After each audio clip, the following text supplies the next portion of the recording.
नमस्कार, मैं हूं अंकुर। आप देख रहे हैं सत्य हिंदी का सुबह 9 बजे का न्यूज बुलेटिन की बड़ी खबरें जाने उससे पहले जान लेते हैं 5 बड़ी हेडलाइंस। ईरान ने अमेरिका से तोड़ी बातचीत, इजरायल के लेबनान पर हमले बने वजह। नेतन्याहू पर भड़के ट्रंप, पागल तक कहा, बोले अगर मैं ना होता तो जेल में होते। मुस्लिम समाज की मांग पर योगी का बयान, गाय पशु नहीं माता है, फिर घिरे। ममता बनर्जी का दावा, भाजपा पुलिस मिलकर टीएमसी विधायकों को धमका रही। शुभेंदु कैबिनेट का विस्तार, पहली बार बंगाल सरकार में कोई मुस्लिम चेहरा नहीं। लेबनान पर इजरायली हमलों के विरोध में ईरान ने अमेरिका से शांति वार्ता रोक दी है, जिसके बाद राष्ट्रपति ट्रंप ने दखल देकर युद्ध रोकने का दावा किया। दरअसल लेबनान पर इजरायल के बढ़ते हमलों के विरोध में ईरान ने अमेरिका से बातचीत बंद कर दी।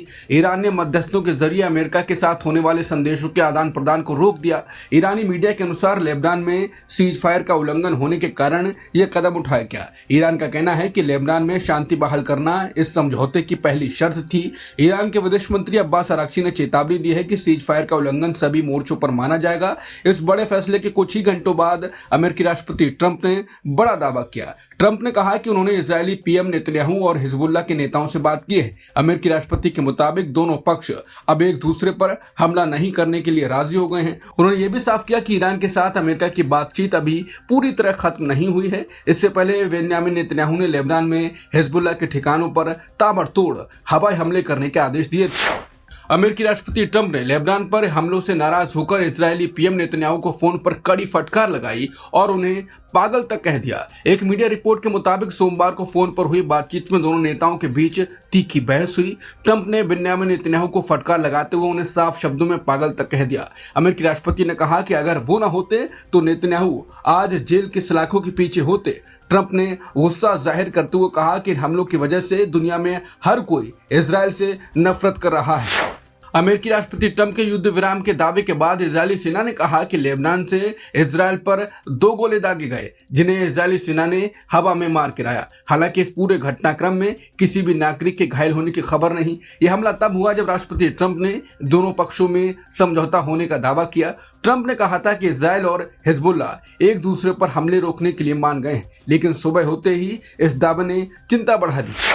अमेरिका में ऑपरेशन चेकमेट के तहत अवैध रूप से कमर्शियल ट्रक चला रहे 30 भारतीयों को गिरफ्तार किया गया है, जिन्हें जल्द ही डिपोर्ट किया जाएगा। अमेरिकी सीमा सुरक्षा बल ने सोमवार को इस बड़ी कार्रवाई की पूरी जानकारी साझा की। इन सभी के पास कैलिफोर्निया और न्यूयॉर्क जैसे बड़े राज्यों के ड्राइविंग लाइसेंस भी मिले हैं। इनमें से कई लोगों के पास अमेरिका में काम करने वाले जरूरी वर्क परमिट भी थे, लेकिन ये तमाम दस्तावेज जो बाइडेन सरकार के समय के थे, जो अब अमान्य हो चुके थे। अमेरिकी अधिकारियों का कहना है कि ऐसे अवैध ड्राइवर सड़क सुरक्षा के लिए बड़ा खतरा है। ट्रंप प्रशासन के लिए नियमों के तहत अब इन सभी अवैध भारतीयों को वापस डिपोर्ट किया जाएगा। उत्तर प्रदेश के मुख्यमंत्री योगी आदित्यनाथ ने कहा कि मैं इस समय एक चलन देख रहा हूं। तमाम मौलवी और मौलाना इस समय बयान दे रहे हैं कि गाय को राष्ट्रीय पशु घोषित करो। हमने कहा कि गौ हमारी माता है, जन्म जन्मांतर का नाता है। सीएम योगी आदित्यनाथ ने सवाल उठाते हुए कहा कि क्या माँ और पुत्र के बीच में कुछ घोषित करने की जरूरत पड़ती है?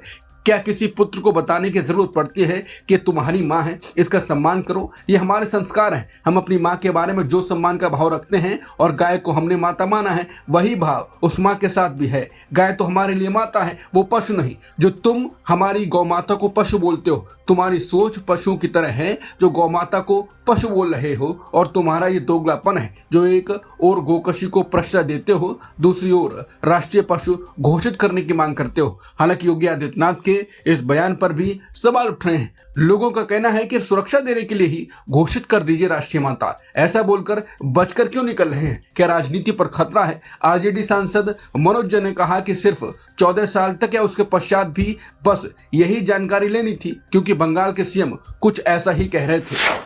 ममता बनर्जी ने भाजपा और पुलिस पर टीएमसी विधायकों को डराने धमकाने का आरोप लगाया। उन्होंने कहा कि पुलिस अधिकारी फोन करके विधायकों को टीएमसी छोड़ने का दबाव बना रहे हैं। यह बयान तब आया जब ममता की बैठक में 80 में से केवल 20 विधायक पहुंचे थे। विधायकों की भारी कमी के कारण पार्टी को अपनी यह अहम बैठक रद्द करनी पड़ी। ममता का कहना है कि विधायकों के घरों पर पुलिस भेजकर उन्हें बाहर नहीं निकलने दिया जा रहा है। उन्हें आर्म्स एक्ट और दूसरे फर्जी मुकदमों में फंसाने की लगातार धमकियां मिल रही हैं। उन्होंने सवाल उठाया कि क्या लोकतंत्र में इस तरह से काम किया जाता है। ममता बनर्जी ने दावा किया कि डर के मारे उनकी पार्टी के कई नेता इस समय चुप हैं। उन्होंने ये भी आरोप लगाया कि भाजपा ने चुनाव में धांधली करके सीटें जीती हैं। हालांकि ममता ने साफ किया कि वो 0 से दोबारा अपनी पार्टी खड़ी कर लेंगी। दूसरी तरफ भाजपा मंत्री अग्निमित्रा पॉल ने टीएमसी के इन आरोपों पर तीखा पलटवार किया। उन्होंने कहा कि टीएमसी विधायकों का अब ममता बनर्जी पर से भरोसा पूरी तरह उठ चुका है। ममता बनर्जी ने पुलिस की मनाही के बावजूद कोलकाता में फेरी बालों को हटाए जाने और कार्यकर्ताओं पर हमलों के खिलाफ धरने का ऐलान किया। ममता बनर्जी ने साफ कहा कि उन्हें गिरफ्तार होना भी मंजूर है, लेकिन वो पीछे नहीं हटेंगी। बंगाल चुनाव में भाजपा की जीत के बाद से राज्य में राजनीतिक हलचल बहुत बढ़ गई है। टीएमसी ने अपने 2 विधायकों को पार्टी विरोधी गतिविधियों के कारण बाहर निकाल दिया है। खबर है कि कई अन्य विधायक भी इस समय भाजपा के संपर्क में हैं। ममता बनर्जी ने आरोप लगाया है कि राज्य में अब आम लोग और छोटे व्यापारी डर के साए में जी रहे हैं। बिना किसी पुनर्वास योजना के गरीब फेरी वालों को उनकी जगहों से हटाया जा रहा है। उनका कहना है कि भाजपा अपनी ताकत का इस्तेमाल कर उनकी पार्टी को तोड़ने की कोशिश कर रही है। ममता ने दावा किया कि चुनाव के बाद से अब तक उनके 12 कार्यकर्ताओं की हत्या हो चुकी है, हजारों कार्यकर्ताओं को गिरफ्तार किया गया है और लोकतांत्रिक विरोध प्रदर्शनों को जानबूझकर रोका जा रहा है। पश्चिम बंगाल में शुभेंदु अधिकारी कैबिनेट के विस्तार में 35 नए मंत्रियों ने शपथ ली, जिससे इतिहास में पहली बार राज्य सरकार बिना किसी मुस्लिम मंत्री के चलेगी। इस विस्तार के बाद अब शुभेंदु सरकार में मंत्रियों की कुल संख्या 41 हो गई है। खास बात यह है कि पिछले 50 साल में पहली बार बंगाल में ऐसी सरकार बनी है जिसमें एक भी मुस्लिम मंत्री नहीं है।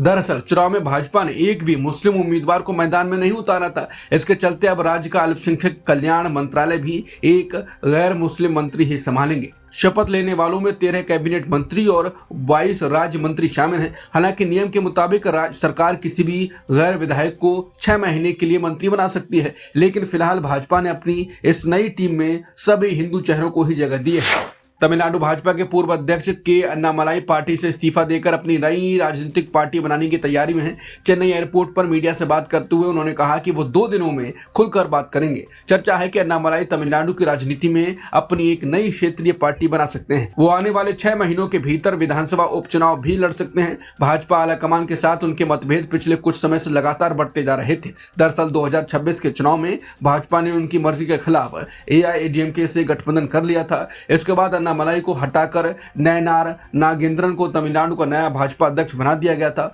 अन्नामलाई अपनी पार्टी के लिए राज्य में काम करने की पूरी आजादी चाहते थे। अब वो भाजपा के कमल निशान से अलग अपनी एक नई राजनीतिक पहचान बनाने की सोच रहे हैं। पिछले कुछ समय से वो केंद्र सरकार की कई नीतियों पर भी अलग राय रख रहे हैं। हाल ही में उन्होंने गाड़ी पर भाजपा का झंडा भी नहीं लगाया था, जिससे इस बात को हवा मिली। इस बुलेटिन में इतना ही। बाकी खबरों के लिए बने रह सकते हैं आप सत्य हिंदी के साथ। नमस्कार।